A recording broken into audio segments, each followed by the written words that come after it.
Halo, nama saya Ajeng Sapiraula Ningtyas.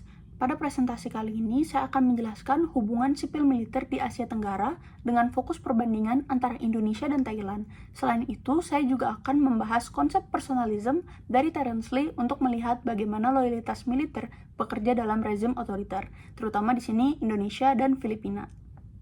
Pertama, saya akan menjelaskan teori dari Samuel Huntington dalam bukunya The Soldier and the State. Huntington menekankan bahwa hubungan sipil dan militer adalah kunci stabilitas politik suatu negara. Ia membedakan dua bentuk kontrol sipil.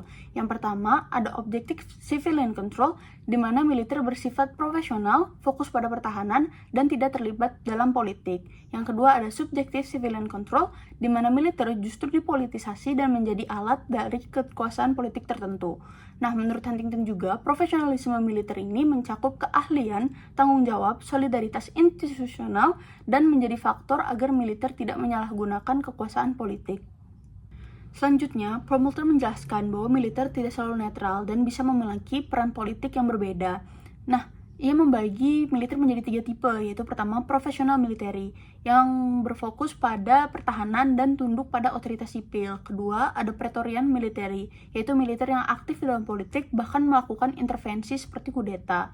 Nah, ketiga, itu ada Revolutionary military, yaitu militer yang menjadi agen perubahan ideologi dan transformasi politik. Nah, kerangka ini itu penting untuk menunjukkan bahwa militer di negara berkembang seringkali tidak hanya menjadi alat negara, tapi juga aktor politik tergantung dengan konteksnya masing-masing. Nah, berdasarkan teori tersebut, saya membandingkan Indonesia dan Thailand dari 3 aspek utama, yaitu sejarah pembentukan militer, peran dalam otoritarianisme dan demokratisasinya, serta ekonomi politiknya. Di Indonesia, militer terbentuk dari pengalaman perjuangan kemerdekaan. Dari Laskar Rakyat, terus juga organisasi seperti PETA, militer kemudian dilebur menjadi TNI dan terlibat langsung dalam perang melawan Belanda. Nah, hal ini membentuk identitas militer sebagai tentara rakyat yang merasa memiliki tanggung jawab tidak hanya dalam pertahanan, tapi juga menjaga negara dan ideologinya. Nah, dari sini berkembang doktrin Dwi Fungsi ABRI yang melegitimasi keterlibatan militer dalam politik, terutama dalam masa Orde Barunya Soeharto. Nah, berbeda dengan Indonesia, militer di Thailand itu berkembang sebagai institusi kerajaan. Jadi itu dilihat sampai sekarang menjadi aset dari monarki itu sendiri. Nah, karena tidak memiliki pengalaman perjuangan melawan penjajah, militer tuh dari awal lebih dekat ke struktur kekuasaan negara. Titik baliknya tuh peran militer dalam kudeta 1932 yang mengakhiri monarki absolut dan menggantinya menjadi monarki konstitusional di Thailand. Namun peristiwa ini justru membuka jalan bagi militer untuk menjadi aktor politik utama. Sejak saat itu, militer Thailand berulang kali melakukan kudeta dan mempertahankan pengaruhnya dalam politik nasional negara tersebut. Pada masa Orde Barunya Soeharto, militer Indonesia mencapai puncak kekuasaan melalui difungsi ABRI. Militer tidak hanya berperan dalam pertahanan, tapi juga menduduki posisi strategis di pemerintahan dan memiliki kursi di parlemen. Namun, setelah krisis ekonomi dan tekanan politik pada tahun 1998, ini tuh mendorong reformasi besar. Setelah itu, militer ditarik dari politik formal, kursi parlemen juga dihapus, dan dilakukan upaya profesionalisme TNI. Ini tuh menunjukkan pergeseran menuju kontrol sipil yang lebih kuat. Nah, kalau di Thailand sendiri, militer itu memiliki sejarah panjang dengan intervensi politik melalui kudeta. Sejak tahun 1932, hingga saat ini, militer itu tetap menjadi aktor kunci dalam menentukan politik negara.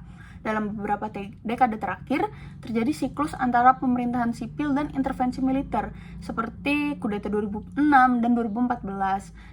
Militer ini sering membenarkan tindakannya sebagai upaya menjaga stabilitas dan melindungi monarki. Akibatnya, demokrasi di Thailand itu cenderung tidak stabil dan tidak menjunjung otoritas dari supremasi sipil. Nah, kalau bahas sisi ekonominya, pada masa Orde Baru, militer Indonesia itu tidak sepenuhnya bergantung pada anggaran negara. Mereka ini terlibat dalam beberapa sektor ekonomi seperti perkebunan, pertambangan, properti, dan jasa keamanan melalui yayasan dan koperasi militer. Nah, hal ini tuh terjadi karena anggaran negara dalam pertahanan itu relatif terbatas ya. Akibatnya militer ini memiliki otonomi ekonomi yang tinggi. Namun setelah reformasi, pemerintahan itu berupaya mengurangi bisnis militer dan meningkatkan anggaran pertahanan agar lebih transparan dan berada di bawah kontrol sipil.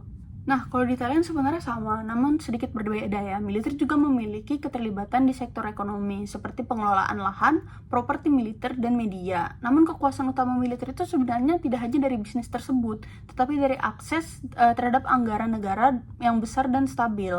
Nah, selain itu juga kedekatan dengan monarki dan elit ekonomi membuat militer itu memiliki posisi yang strategis dalam distribusi sumber daya.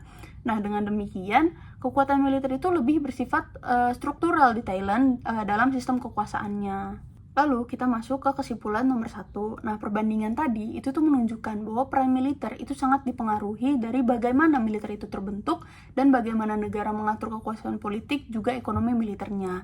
Indonesia tuh menunjukkan keberhasilan dalam membatasi peran militer melalui reformasi, sedangkan Thailand itu menunjukkan keberlanjutan dominasi militer dalam politik. Nah, perbedaan ini terletak pada tingkat kontrol sipil terhadap militer. Selanjutnya, saya akan menjawab pertanyaan kedua mengenai konsep personalism dari Terence Lee dalam bukunya Defect or Defend. Nah, konsep ini digunakan untuk menjelaskan bagaimana hubungan antara militer dan pemimpin politik terbentuk, khususnya dalam rezim otoriter seperti di Indonesia dan di Filipina. Pertama, kita harus masuk ke definisi. Nah, menurut Terence Lee, personalism adalah kondisi di mana loyalitas militer itu lebih ditujukan kepada individu pemimpin, bukan ke institusi negara atau konstitusi. Nah, dalam sistem ini, hubungan antara pemimpin dan militer itu bersifat personal, bukan institusional. Nah, artinya stabilitas rezim sangat bergantung pada kemampuan pemimpin untuk mempertahankan loyalitas tersebut.